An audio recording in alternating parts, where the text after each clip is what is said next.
move on to the third session with the title, Precision Medicine-Based Clinical Trials, by introducing the chair, Professor Myung-Ju An, at the Samsung Medical Center. Please, Professor An. Thank you.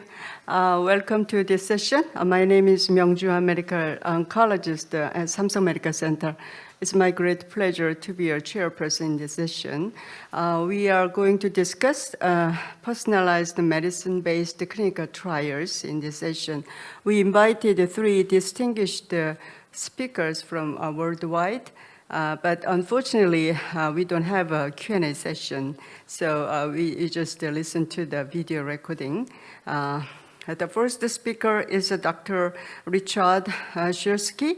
Dr. Session3 is a professor emeritus at the University of Chicago, recently retired from his position of executive vice president and CMO of ASCO. Dr. Session3 was the past president of the ASCO. And over 30 years, Dr. Session3 served in many leadership roles as a director of the University of Chicago Cancer Research Center and others. And he is also highly respected leader in the field of medical oncology. And he currently served as the editorial board of New England Journal of Medicine, and he published more than 400 peer-reviewed articles. So today he's going to talk about the design and update from the targeted agent and profiling utilization registry TAPUR study. Please start playing the video. Good afternoon, everyone. My name is Richard Session3. I'm a medical oncologist and the principal investigator of the ASCO TAPUR study. I want to thank Professor Kim and the organizers of this important international symposium for inviting me to speak with you today on the design and to present some updates from the TAPUR study.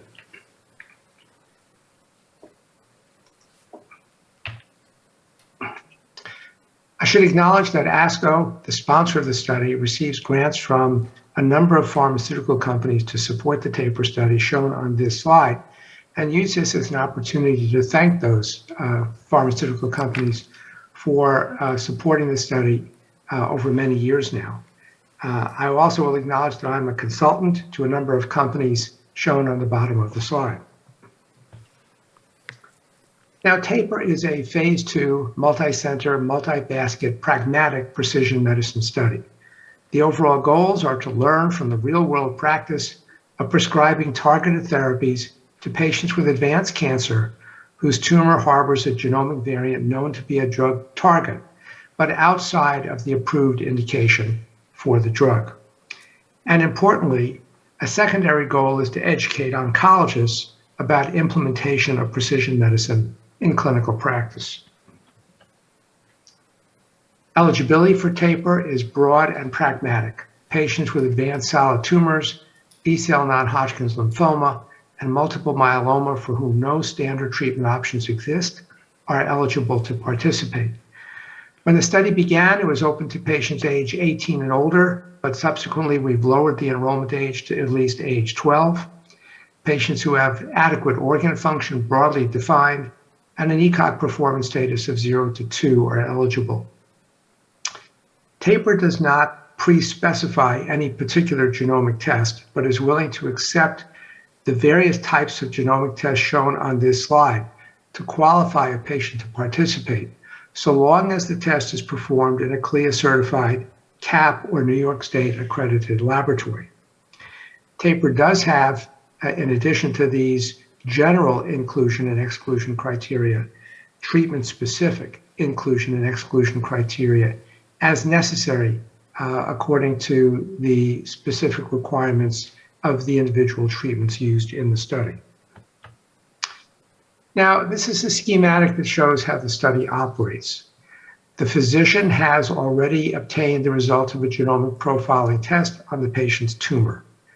If the physician determines that there is a genomic alteration in the tumor that potentially matches to a TAPUR study treatment, according to the pre-specified genomic matching rules, informed consent is obtained, The patient is registered on the study. The general inclusion and exclusion criteria are determined. That's eligibility check 1. The physician then consults the protocol and the genomic matching rules in the protocol and selects the TAPUR study drug treatment they wish to use based on the genomic alterations in the patient's tumor. If the physician is not sure which treatment is appropriate, or if there are multiple possible treatments based on the tumor genomic profile, the physician can send the case to the TAPUR Molecular Tumor Board, which convenes weekly to discuss cases enrolled in the study. The Molecular Tumor Board is comprised of clinical oncologists, genomics experts, and molecular pathologists. And for each case they receive, they review the clinical case history, the pathology report, and the genomic test results. And their responsibility is to determine if there is an appropriate TAPUR study drug match for that patient. Once the drug is selected, it's determined whether or not there are any drug-specific inclusion or exclusion criteria that have to be met. That's eligibility check 2. The patient can then be enrolled in the study and receives the TAPUR study drug at no cost to the patient, and is evaluated at 8 weeks, at 16 weeks, and every 12 weeks thereafter, as long as they continue on the study drug treatment. As the TAPUR study cohorts fill, data is sent to an independent data monitoring committee that regularly reviews the study outcomes and recommends when treatment results can be released. The primary study endpoint in TAPUR is disease control rate, measured as objective response rate using RECIST version 1.1, along with stable disease observed for at least 16 weeks. Other endpoints collected include overall survival, progression-free survival, duration of time on treatment, grade 3 to 5 adverse events using the NCI-CTCAE criteria, and all serious adverse events. Notably, we do not collect low-grade adverse events in TAPUR because all of the drugs used are already marketed for at least one cancer indication and have a well-described safety profile. TAPUR uses Simon's optimal two-stage statistical design.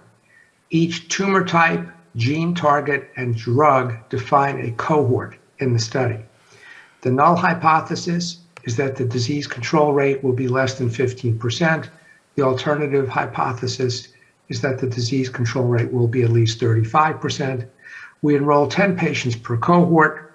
If 2 or more responses in the initial 10 are observed, we enroll an additional 18 patients. We reject the null hypothesis if 7 or more responses are observed in 28 patients. And again, we define response as either objective response or stable disease lasting at least 16 weeks. The study has an 85% power and a one-sided type 1 error rate of 10%. I mentioned that TAPUR is a pragmatic trial. It has broad eligibility criteria. We allow considerable physician discretion on genomic testing, the test to be performed, the biospecimen to be used. We allow physicians to determine the drug dosing based upon the FDA-approved drug package insert, and we allow the physicians to use both recommended dose modifications as well as those that are in place in their institution. TAPUR requires the minimum necessary data collection to address the study objectives. We accept investigator assessment of response, although we do collect measurements on target lesions to verify that the investigator assessment of response comports with the tumor measurements. We have extensive data validation procedures in place for the study, but we do not do on-site auditing or monitoring. The study from its start was reviewed by the US FDA and was determined to be IND exempt. So the study operates in a much simpler regulatory environment. Nevertheless, the study does have specific inclusion and exclusion criteria, pre-specified genomic matching rules. It uses standard response criteria and has required evaluations at pre-specified intervals. Now, this slide shows you the drugs presently available in TAPUR, shown in the black font, as well as drugs that have been available at TAPUR earlier in the study, shown in the gray font. The drugs that are grayed out are no longer available, primarily because enrollment to those study drugs was extremely low, and we decided to discontinue the use of those drugs. All of the other drugs shown in black are currently enrolling patients in TAPUR, generally as single agents, but sometimes in pre-specified combinations. And we are using combinations that have already been FDA approved for use in combinations, such as nivolumab plus ipilimumab or trastuzumab plus pertuzumab, but also some novel combinations, such as atezolizumab plus Phesgo, which is the subcutaneous formulation of trastuzumab plus pertuzumab, and atezolizumab plus talazoparib, two drugs from two different pharmaceutical companies that are cooperating in studying this combination in TAPUR. TAPUR launched in March of 2016. Since that time, we have registered, meaning consented, more than 3,300 patients on the study. We have enrolled more than 2,200 patients on the study. These are patients who have met the inclusion and exclusion criteria and found an appropriate TAPUR study drug based on the genomic matching rules. And this ratio of about 2/3 of registered patients actually being enrolled has been fairly constant throughout the study. The study is currently enrolling patients at 145 clinical sites located in 22 states in the United States. Now, this slide shows you the enrollment of patients on TAPUR study drugs by drug. And you can see that the treatments that have attracted the most enrollments thus far are palbociclib, the combination of nivolumab plus ipilimumab, olaparib, and the combination of pertuzumab plus trastuzumab. And of course, this is driven both by the genomic matching rules as well as by the frequency of the genomic targets for these drugs. On this slide, I show you TAPUR enrollment by genomic alteration. In TAPUR, we're targeting about 85 or 90 unique genomic alterations with the study drugs we have available. And I won't go through this in detail except to say that the top 4 most common genomic alterations targeted in TAPUR are BRCA1, BRCA2 mutations, CDKN2A loss or mutation, ERBB2 mutation, amplification, or overexpression, and high tumor mutation burden. Everything else that you see on the slide is represented in TAPUR, but at a frequency generally of less than 5%. Now, in this slide, I'm showing you on the horizontal axis the specific tumor types represented in TAPUR, and on the vertical axis, the number of participants in each of those tumor types. And the color code indicates the specific genomic alteration to which patients have been matched in a particular cohort. And again, of course, this is driven by the TAPUR study matching rules. But I show you this not so you can read the detail, but so that you can hopefully appreciate through the enormous variety in colors the great genomic heterogeneity of human solid tumors. So for example, the first bar on the left shows colorectal cancer, and there are 15 or so unique genomic alterations in colorectal cancer patients that are being targeted by TAPUR study drugs. The next bar over is lung cancer, followed by breast cancer and ovarian cancer. And again, you can see that there are a large number of genomic alterations represented in each of these tumor histologies. So what have we learned so far? Thus far, we have reported results on 17 cohorts in TAPUR, and I've summarized those results for you on this slide. 6 of the cohorts have been declared to be negative for any signal of activity after the first 10 patients have been enrolled, but 11 cohorts have been declared to be positive for activity and have completed enrollment of the full cohort of 28 patients. Perhaps not surprisingly, olaparib has been shown to have activity in patients with both pancreatic and prostate cancer who harbor BRCA mutations. Palbociclib It has activity in patients with non-small cell lung cancer, head and neck cancer, and soft tissue sarcoma that have cyclin-dependent kinase alterations. Pembrolizumab is active in patients with breast and colorectal cancer with high tumor mutation burden, and so on. The details of everything that we've reported so far can be found at the TAPUR study website, tapur.org, under the News tab on the upper right-hand side of that website. And you can find the details of these results along with links to any posters or publications that have been presented thus far. I'll just give you a few examples to conclude. Here I'm showing you results from cobimetinib plus vemurafenib in BRAF V600E mutant colorectal cancer patients. An overall disease control rate of 57%. You can see a number of partial remissions, some with considerable tumor shrinkage, and in a number of cases, patients remaining on treatment in excess of 6 months. I would remind you that the results with encorafenib and cetuximab in the BEACON trial had a median progression-free survival of about 4 months, so these results are certainly comparable to that observed in the BEACON study. Pertuzumab plus trastuzumab is also active in patients with HER2-amplified metastatic colorectal cancer, a disease control rate of 50% shown here. And again, some patients remaining on treatment for well in excess of a year. Similarly, olaparib in prostate cancer with BRCA1 and 2 mutations has considerable activity with substantial tumor regression, even an occasional complete remission in this cohort of patients with advanced disease. And again, on the swimmer's plot on the right, patients remaining on treatment well in excess of a year. Finally, these are results with pembrolizumab in breast cancer with high tumor mutation burden. We published this just a few months ago in the Journal of Clinical Oncology. The disease control rate was 37%. You can see some significant tumor regressions in the waterfall plot. And again, some patients remaining on treatment for well in excess of a year.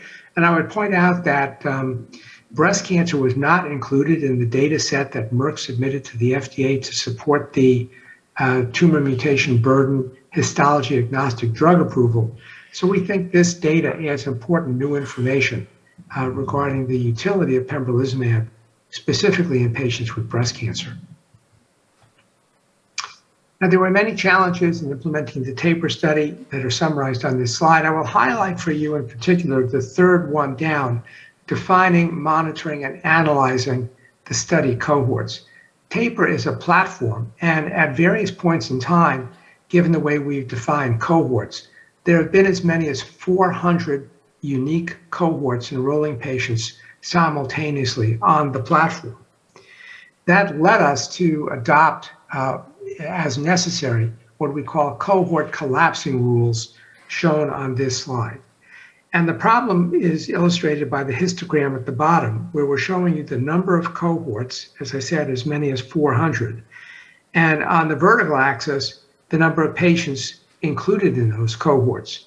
And you can see that there are only 30 or 40 cohorts out of about 400 that enrolled at least 10 patients necessary for the preliminary stage of analysis, and even fewer cohorts that have enrolled the full number of 28 patients. There are 200 cohorts shown in this slide that had only 1 or 2 patients enrolled. It's impossible to fill out all these cohorts, given that many of them have very rare alterations or very rare histologies.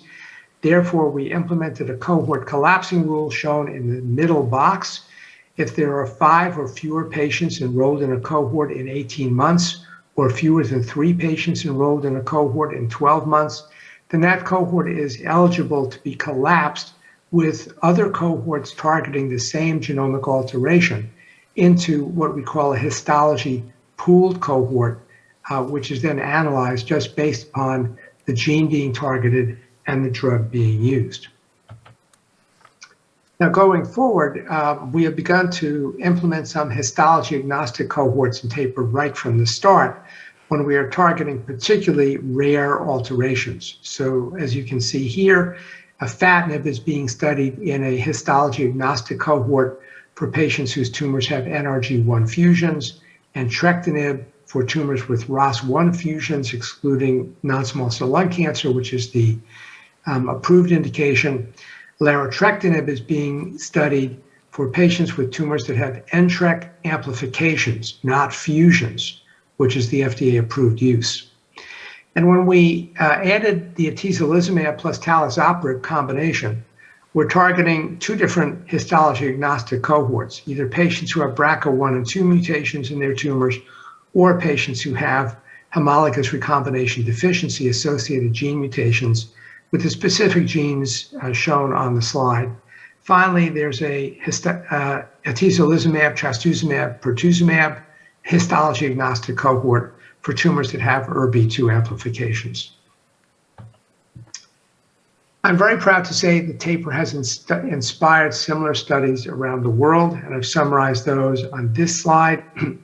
In Canada, the Canadian Cancer Trials Group is conducting the CAPTURE study based on the TAPUR protocol, and in the Netherlands Cancer Institute is conducting the DRUP study based on the TAPUR protocol. And in fact, the three studies, TAPUR, DRUP, and CAPTURE, have agreed to share data across the studies in a data sharing protocol that we have written and have begun to implement. On the right, you see other studies modeled after TAPUR, the ProTarget study that is enrolling patients in Denmark, the MOST program ongoing in Australia, and I'm so delighted to see the K-Master study launched in South Korea, and hope that there might be an opportunity to share data with you as time goes by. So I will conclude at this point, and thank you for your attention and for inviting me to participate in your symposium. Have a good afternoon. Thank you, Dr. Shursky, for very informative lecture. I think the TAPUR study is a quite large international study, and it provides very informative data regarding the efficacy and toxicity of FDA-approved drug, but in outside of the clinical study or indicated disease, which matched to the genomic abnormalities. So I think the similar approaches, including the K-Master trial and the COSMO trials ongoing in Korea. So I think this kind of trial and study should be expanded further, which can benefit to the patient in real world. So let's move on to the second speaker. It's my great pleasure to introduce Dr. Emil Vost. Emil Vost is a medical oncologist, the senior group leader at the Netherlands Cancer Institute, senior scientist of ONCODE Institute, a translational scientist. He's a current director of Cancer Core Europe, a collaboration of 7 excellent comprehensive cancer centers. His lab is devoted to bringing precision medicine to patients and is focused on the mechanistic study of tumor biology, immunology, and applying computational science. His research is in the area of precision medicine and consists of large-scale genomic sequencing of a patient with metastatic cancer. Today, he's going to talk about building a national future-proof infrastructure for genome-guided personalized medicine. Please. Good morning, everyone. My name is Emil Voest. I'm a medical oncologist from the Netherlands Cancer Institute in Amsterdam in the Netherlands. And it's a distinct pleasure and honor to be able to present on this 4th Korean Precision Medicine International Symposium. And I want to thank the organizers for inviting me, even when it's not a face-to-face meeting. So I've been asked to tell you a little bit about the building of a national future-proof infrastructure for genomics-guided personalized medicine. And before I do that, these are my disclosures. So if you think about designing a future-proof infrastructure, then there are a couple of components that you want to take into account. First of all, obviously there's drug development. We need to have new drugs. Then, because the patient populations are increasingly small, we need to have access to diagnostics and to identify these patients. Then we have innovative trial designs that are highly needed because the large-scale randomized clinical trials are not going to happen that often anymore. Then we need to bring the data together, and obviously in the end, it also needs to be an affordable healthcare. So the first question is, do we have actually a new set of drugs coming on the horizon? And the answer is absolutely yes. There are many new drugs with very specific targets that have been developed by multiple companies, and they have been approved. And if you look at the forecast for the next couple of years, there will be a multitude of new drugs entering the arena. The common criteria for those drugs is that it will mean that those are accessible for small patient populations. So we really need to search for these patient populations. And that is a challenge in most countries, and that is something that I want to take you along on how we tried to solve that in the Netherlands. So about 10 years ago, we started when we had this vision of how in the future personalized medicine would find a place. We had this vision of trying to connect all hospitals in the Netherlands and create a new infrastructure. So we started in 2010 with 3 main cancer centers in the Netherlands, and then slowly expanded it to virtually all hospitals in the Netherlands in the 5 years thereafter. And that ultimately led to new trial designs that I will share with you in this presentation. So this has been an enormous endeavor. Obviously, it's not easy because it means that you have to change your workflow, and especially this workflow where we decided on taking fresh frozen biopsies and blood and have that in a centralized manner with a good quality control analyzed for DNA and RNA sequencing. We have data processing, we have the patient reporting. So that has all been in a spin out of the Center for Personalized Cancer Treatment, the Hartwig Medical Foundation, that can do that now with, and here it says 14 days turnaround time, but we actually are on an average about 10 days now. So this is creating a different infrastructure. And one of the questions that we were able to address by having this new infrastructure is that how often do you need to analyze biopsies for large-scale genomic sequencing?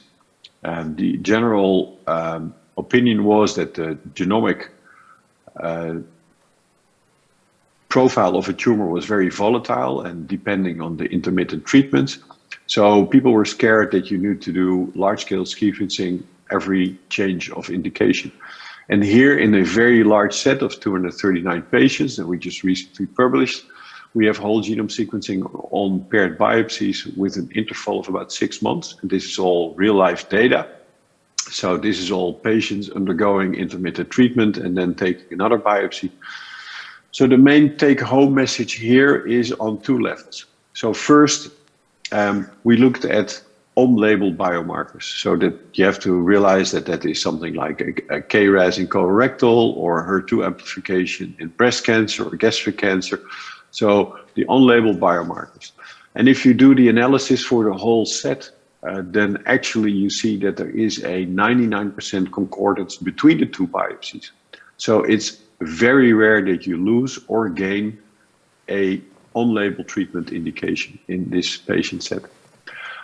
This tells us that for standard of care, if you do one-time whole genome sequencing or large-scale genomic profiling, that is sufficient to identify all the patient opportunities when it comes to targeted treatment. So that's an important finding, and that means that you don't need to do repeated testing for identifying new targets. If you then zoom in on investigational treatment opportunities, you have more or less the same picture. And again, here, investigational means that all types of new targets for which drugs become available were taken into the analysis. And what you can see here is that 91% had no novel investigational treatment indications. So more than 90% of the patients still had all their experimental targets in place. If you look at the investigational treatment that were lost, that also means that it is very rare that you lose an investigation opportunity. It's like 6%, so that's 94% of the patients still had their investigational treatment opportunity in these paired biopsies. So very interesting information and very important information in structuring how we can identify patients. And what we noticed when we created this data set, which is now over 8,000 patients that is accessible for anyone in the world for research, is that we noticed that there was 18% of the patients that had a genomic aberration that was outside the formal label indication of a particular drug. And that has led actually to the idea that we could use the drugs that are on the shelf for on-label use also in that particular setting. And that led to novel trial designs like the drug rediscovery protocol. And the basic concept here is that we want to have all the drugs in one protocol, and that we then try to identify for each and every drug activity in a defined cohort of a tumor type and a molecular profile. And we have done that in such a way that we do not dilute signals of activity too much across all tumor types and all tumor contexts. Because if you look at the importance of tumor context, there are multiple papers that show that that may be relevant for treatment outcome. So this is the design that we chose. And in general practice, it looks like this. You have the drug rediscovery protocol, patients with metastatic cancer with an actionable molecular profile defined were then submitted. We reviewed it. It's important to know that all these patients had exhausted all other treatment opportunities. When they were accepted, we did a mandatory pre-treatment biopsy for whole genome sequencing, and then they started treatment when they were allocated to a certain cohort. And when you have 8 patients and there was no clinical benefit, we would stop that cohort and we'd share that information with the outside world to avoid that people would make the same off-label choice again and again. If there was a signal of activity, we expanded to 24 patients and then analyze that again. If we had a few patients that really responded well, we had all the data through the mandatory pre-treatment biopsies to analyze that and to refine the molecular profile. If we had very successful cohorts, we could expand to stage 3, and then we would enter the arena of a personalized reimbursement. So we would really focus on that group of patients. And then the first 4 months would be paid by the pharmaceutical companies. And after 4 months, when the patient benefited, the payers would reimburse the drug costs. And that has helped, for instance, to have early access to drugs like checkpoint inhibitors, nivolumab for MSI tumors. So presently, we have treated over 1,000 patients, reviewed more than 2,000 patients, and we now have a portfolio of 37 different FDA and EMA approved targeted or immunotherapies. So this is really exciting because it allows access for lots and lots of patients, but also it creates educational support for doctors that are now becoming more and more acquainted with molecular targets and that they can do something with it. So really important. And there are all types of information coming from these type of studies, and I'm just going to share you a little bit here. So we analyzed the first 500 patients, and again, we have now treated over 1,000. So this is still an unpublished analysis of the first 500 patients. And what you can see here is that these on-the-shelf drugs that are used off-label, that there are patients that clearly can benefit from that. And it doesn't really make a difference whether it's immunotherapy or targeted therapy or TKIs or PARP inhibitors. It's all more or less in the same ballpark, the clinical benefit. However, this does not tell you what is best for an individual patient. But what we could learn from this evaluation is that if you compare rare cancers with non-rare cancers, and we had a significant amount of rare cancers in our study population, that you can see that there is hardly any difference between the rare cancers and the common cancers.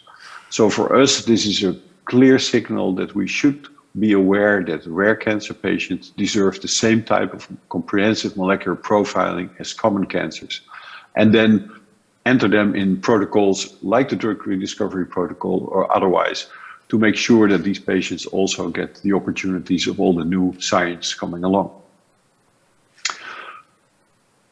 So I try to focus and zoom in this presentation more on what we have achieved in the Netherlands rather than making it a very scientific presentation. But this is it's a busy slide, but a quick overview of what we have achieved. So the first slide shows you that we created this database that is now used across the world for whole genome testing and analysis of metastatic solid tumors. So lots and lots of papers have come out of that data set.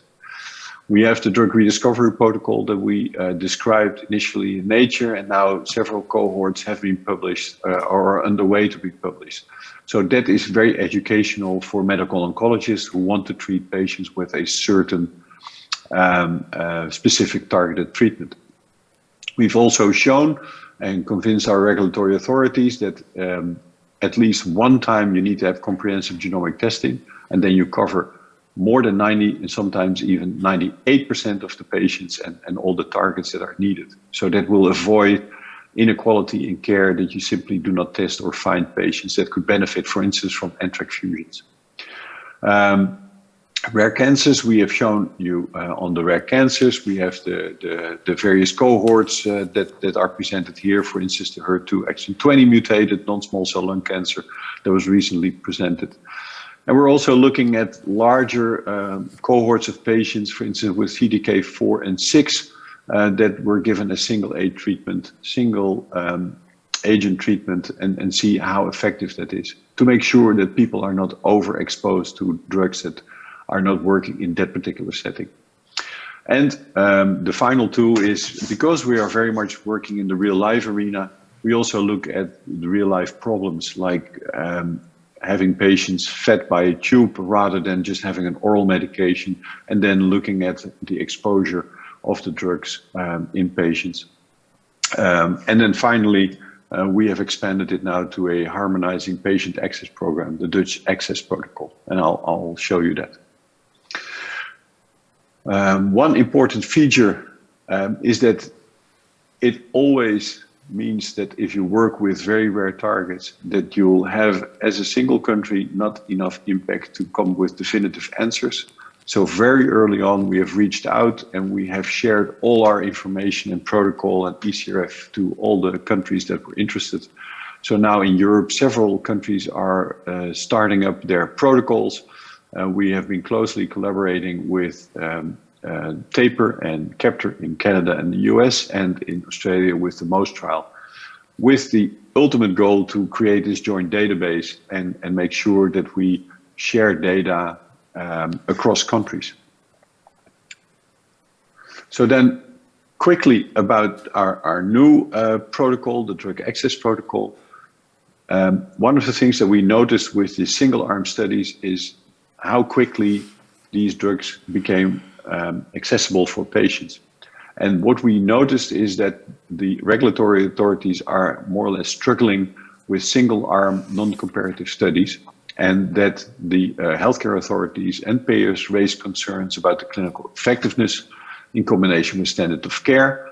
And obviously they are the gatekeepers for an affordable healthcare system. So in the end, those concerns usually led to a very lengthy decision-making process.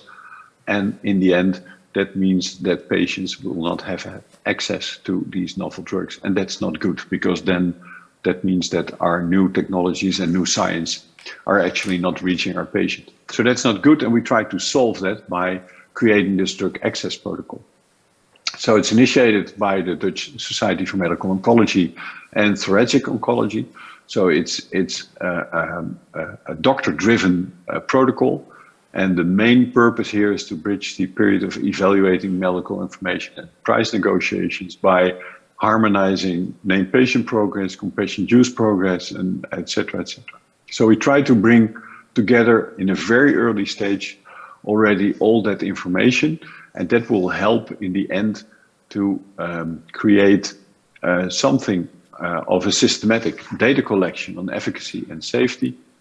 And it will prevent the fragmented use that leads to opinions based on individual observations rather than comprehensive data. And it also addresses the inequality of access for patients.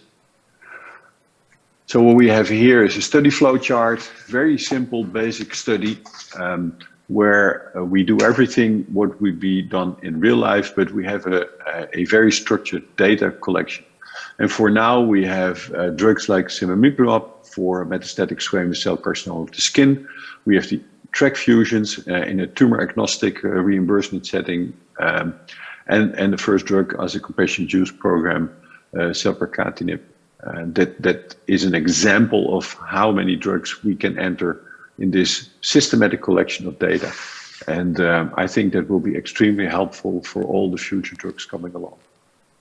So this is then the general overview where we stand now. When you have a pre-registration phase, obviously that's the arena that the pharmaceutical company is doing their clinical testing. But once you have regulatory filing, you can start with the drug access protocol to create additional data, and in the end also lead to perhaps conditional reimbursement or partial reimbursement, but creating a data set with additional data out of the real life treatment setting is very helpful for decision makers. And in the same time, you have the opportunity to enter your drug in an off-label setting, like the drug rediscovery protocol, where if successful, there are also opportunities for personalized reimbursement models and expanded label based on the successful cohorts. So this is building a future-proof infrastructure, like I said, and these are more or less the conclusions of my presentation. We feel that by building this large-scale genomic screening infrastructure, we first of all identify patients for treatment, and I think lots and lots of patients are now not identified for potentially effective treatment. So that's a major concern. We can accelerate these clinical translations of new insights, and that's important because science is moving fast forward, so we need to take benefit from that. We create a publicly available data set for future research, and we bridge the time through drug access protocols between reimbursement and regulatory filing, and that means that patients have earlier access. Also, we have developed a shared risk model for personalized reimbursement in the setting where it's not on-label treatment.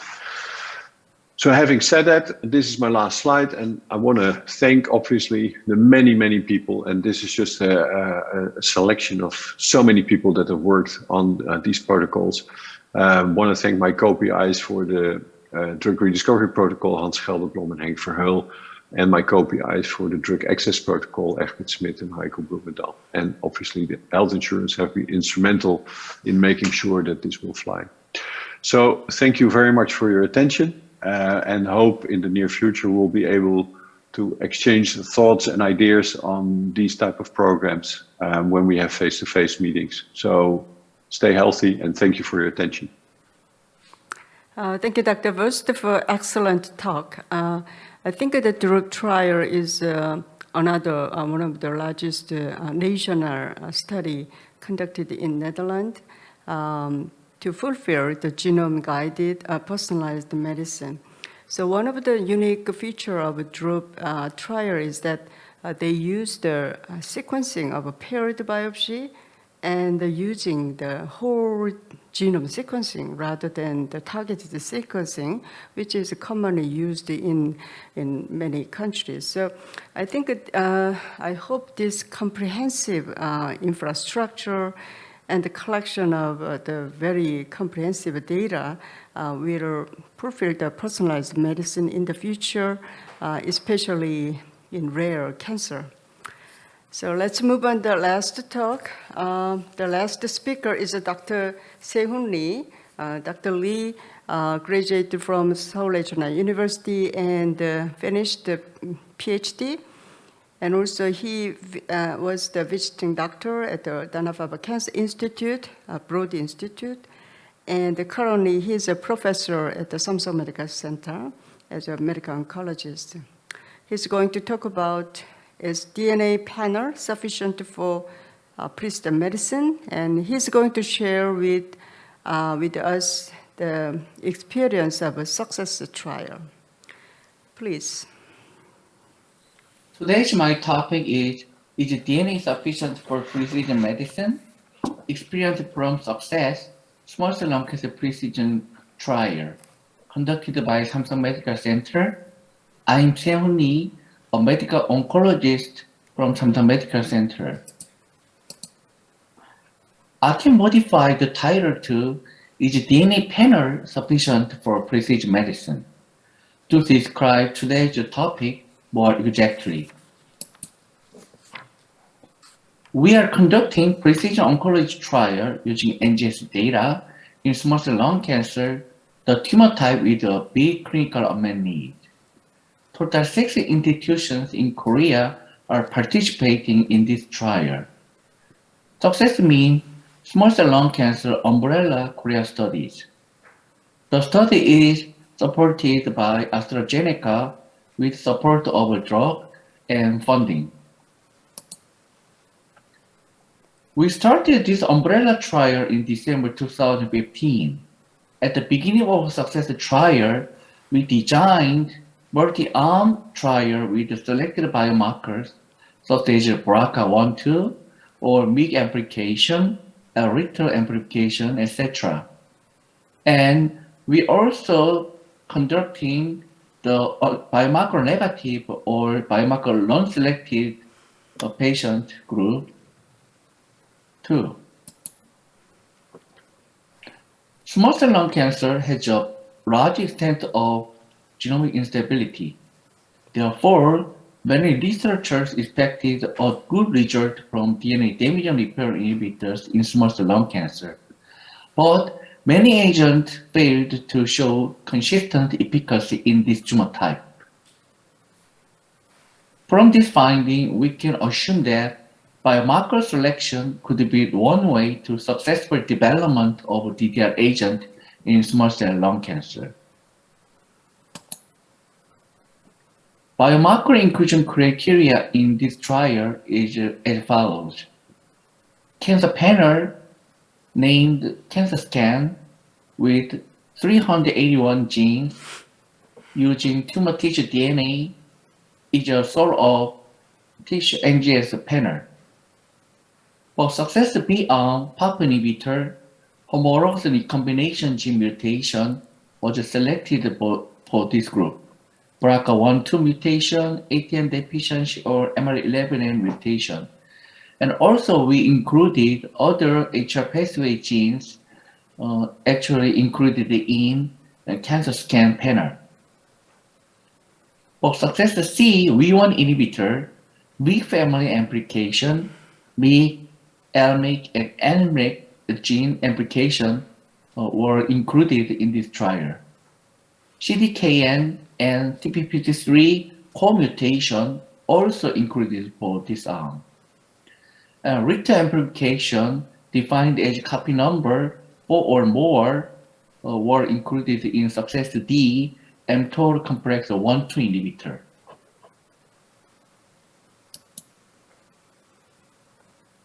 This is our first publication of this biomarker-driven clinical trial. From the SUKSES S, S means screening, molecular screening. DNA damage response and repair pathway alteration, and each associated with tumor mutation burden and platinum-based chemotherapy in small cell lung cancer. From the SUKSES S screening program, we included 100 of extensive disease patients and 66 limited disease patients. As you can see, TP53 and RB1 were two most mutated in the tumor type, consistent with other literature and report. And interestingly, LMYC amplification was enriched in limited disease rather than extensive disease.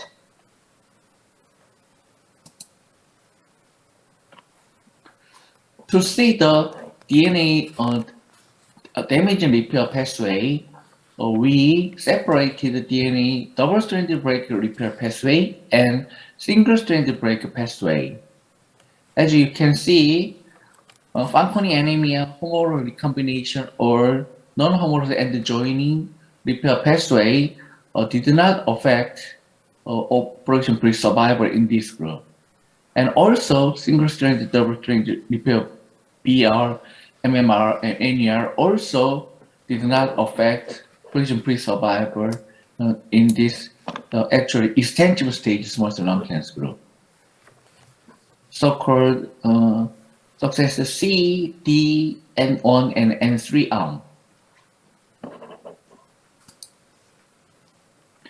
As I introduced in the introduction, our molecular screening is done by cancer scan, DNA panel, and second or third line patient were enrolled in for this clinical trial. In this presentation, we report the result of 4 arms: success D, success C, D, N1, and 3. C was based on molecular signature of MYC amplification, MYC family amplification, or CDKN2 mutation and TP3 mutation. And success D is an mTOR inhibitor based on Richter amplification. Biomarker negative group also conducted V1 inhibitor and aura kinase inhibitor.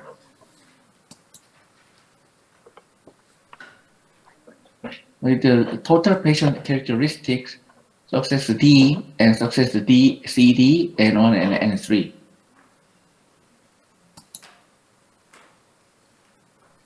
It's a molecular profiling and clinical profiling of each patient enrolled for this clinical trial, total amount 50 patients from the 4 different treatment arms.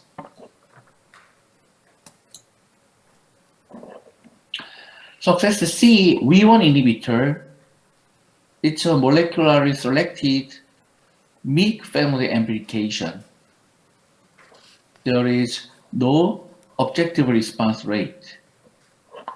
And success N1, also V1 inhibitor, is a biomarker non-selected group. So also the number is larger than biomarker selected group. The response rate is not reported for this clinical trial. And success D with mTOR inhibitor and success N3 aura kinase B inhibitor, biomarker non-selected group, there is no objective response rate not expected from in the beginning of this trial. We added 2 results from 2 different arms, success B and N2. Success B is PARP inhibitor olaparib, and success N2 PARP inhibitor olaparib and AGD 6738. It is an ATR inhibitor. Success B, again, olaparib, biomarker selected BRCA1/2 or ATM or MRD111 or other homologous combination mutation arm. There was 1 PR, and for success N2 also, it's actual biomarker negative, biomarker non-selected group patient. There were 1 PR too.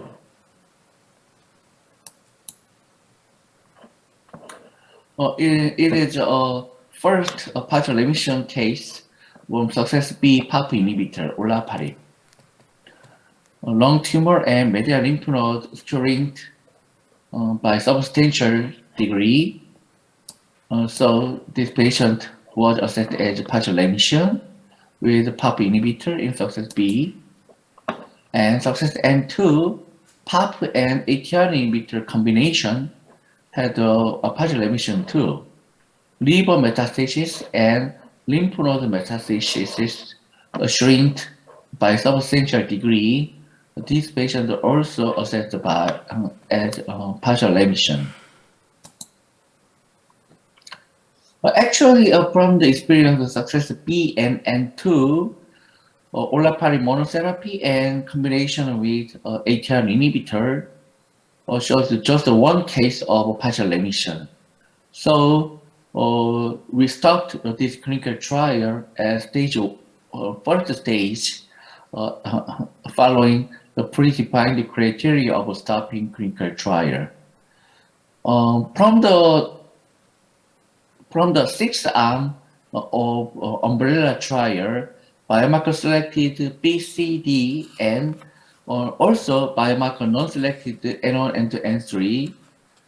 We had just 2 partial remission cases.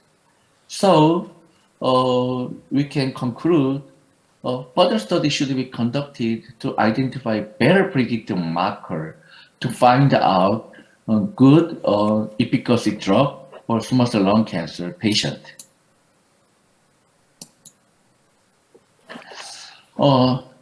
Actually, in 2019, novel small cell lung cancer subtype was proposed in the world. Yeah, so it is Nature Review of Cancer opinion paper.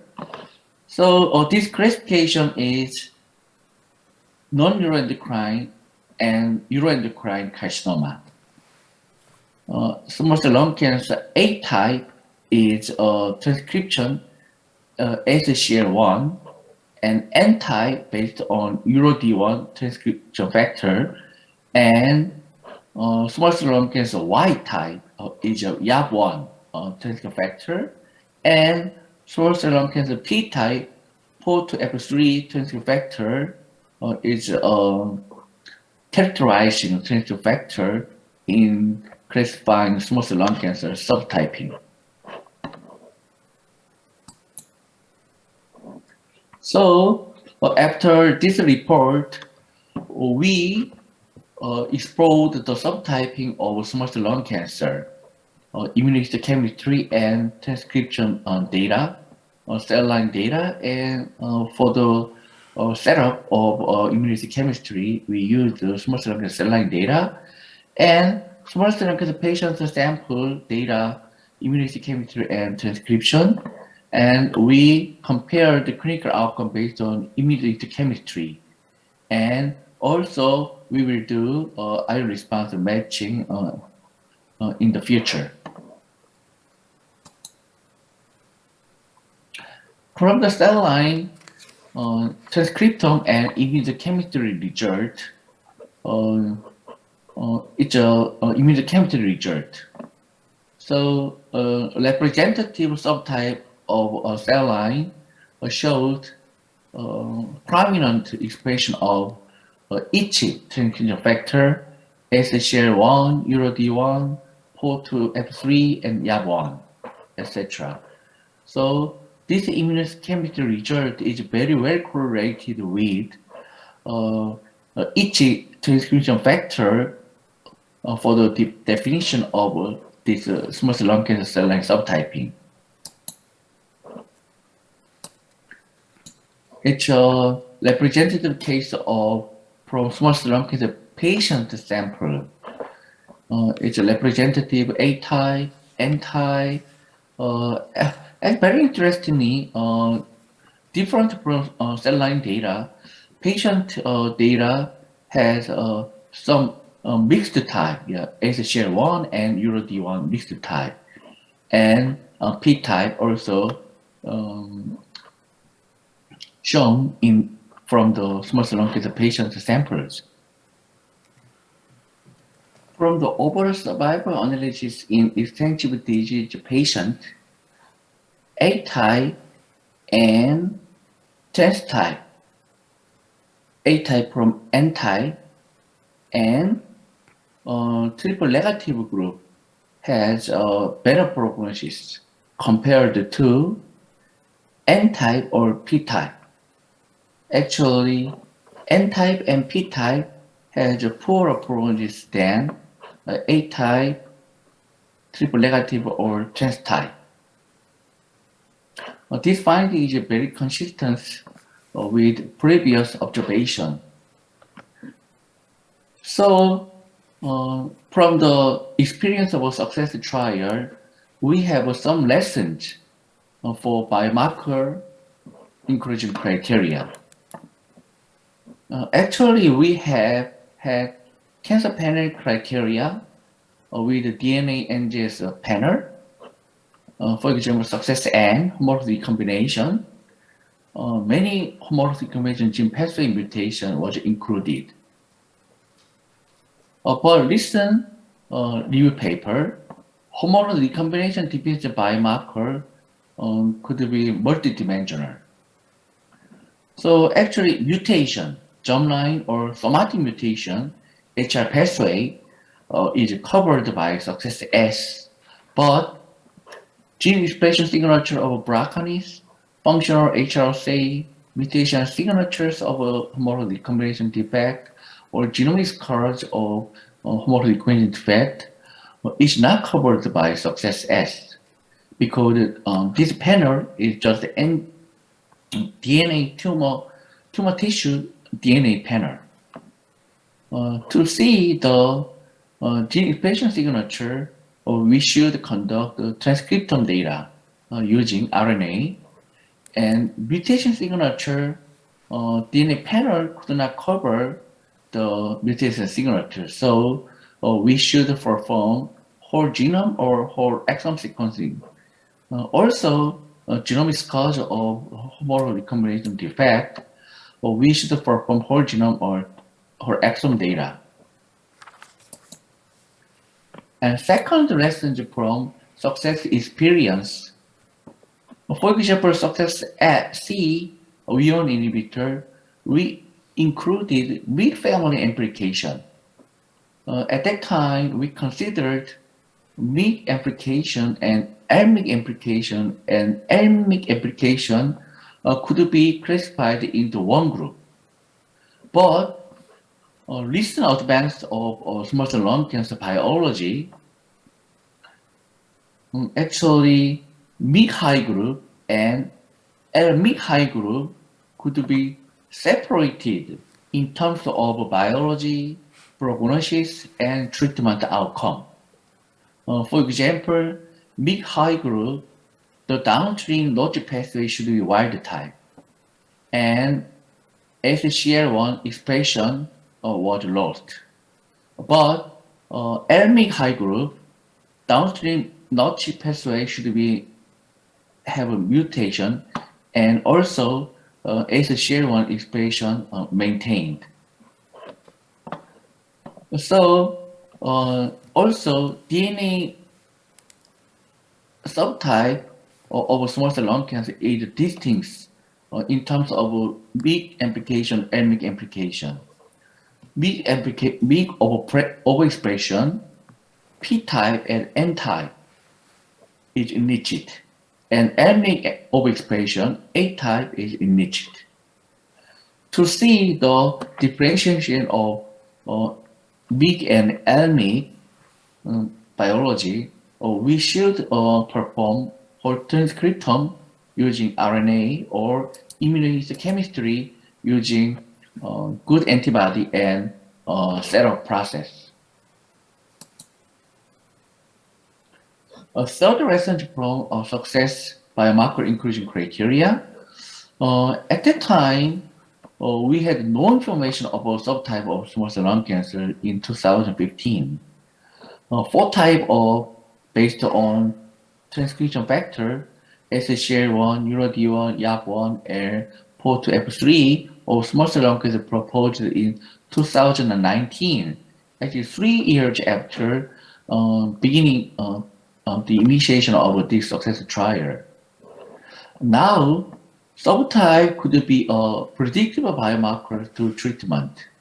For example, SCL1 DLL3 inhibitor, URD1 oral kinase A and B inhibitor, PO2F3 oral kinase inhibitor, IGF-1 R1 inhibitor, or PAPUR inhibitor, etc.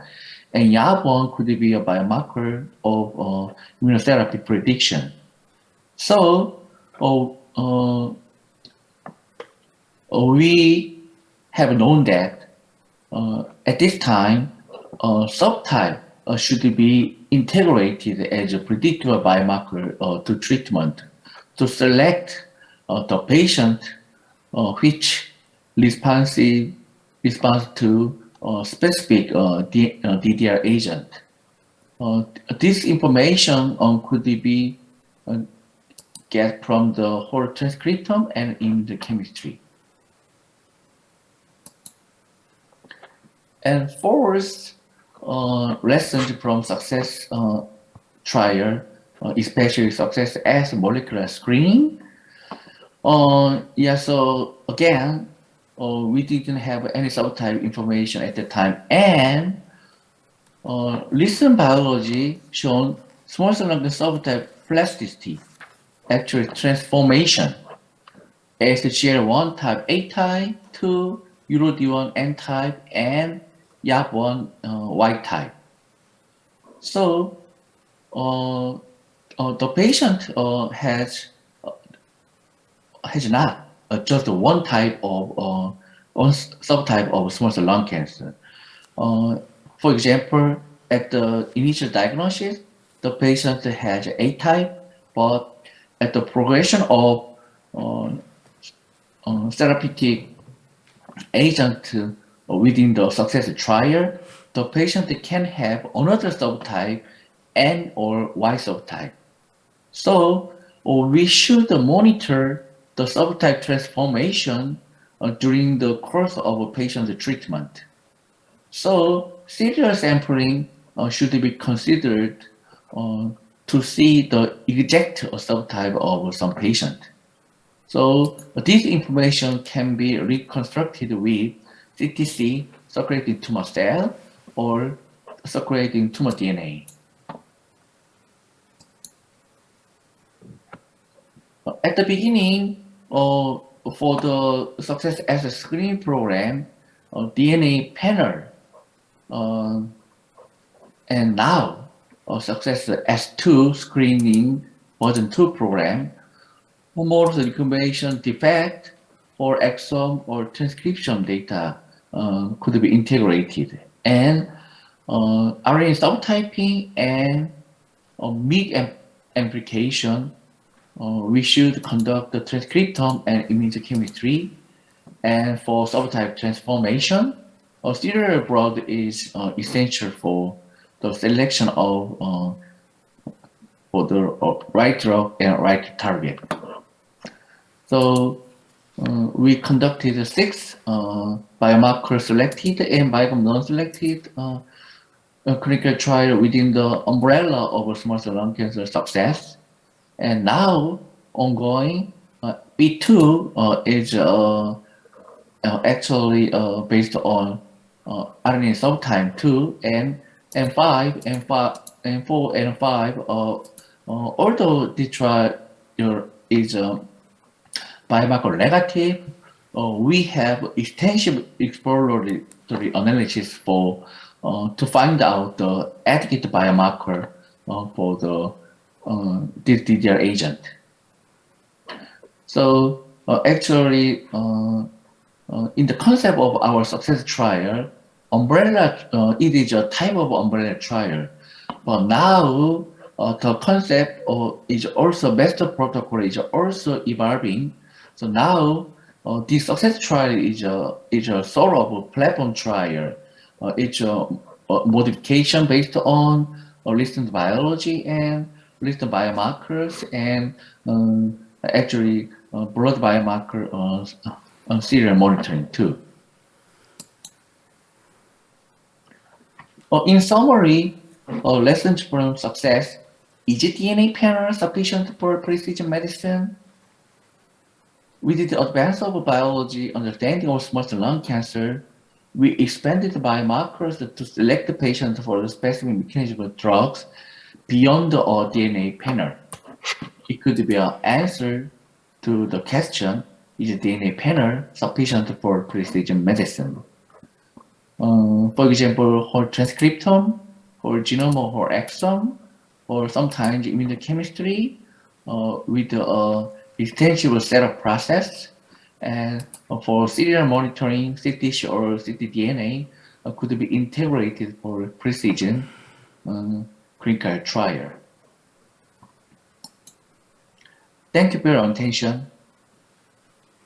Thank you, Dr. Lee, for very excellent talk. First of all, I'd like to congratulate on the success conducting the SUKSES trial, which is one of the largest umbrella trial conducted in the small cell lung cancer. I think it's one of the largest in worldwide. However, as you see, the one or two patients actually achieved partial response. So given the very aggressive nature of the small cell lung cancer, especially in salvage setting, I think the single target agent might not be enough. And also identification of the biomarker with, including all whole transcriptome, DNA panel, or immunochemistry, and tumor microenvironment, etc. And also the more understanding of the biology is essential for the precision medicine in small cell lung cancer. So I'd like to thank all the three speakers for excellent talk, and I'd like to wrap up. The precision medicine with the targeted agent and maybe with immunotherapy would be the way we pursue in the future. I think the poor field, a lot of infrastructure should be built, and extensive collaboration among the physicians, scientists, academia, and the pharmaceutical company and regulatory authority are required. So we have to, work so hard. So thank you for your attention, and I'd like to close this session. Thank you very much. I'd like to thank all the speakers for a wonderful presentation, and especially Professor An for wonderful moderation with insightful comments. So now we will have a short break. The last session of today's symposium will begin at 3:40 sharp. Please stay tuned with us.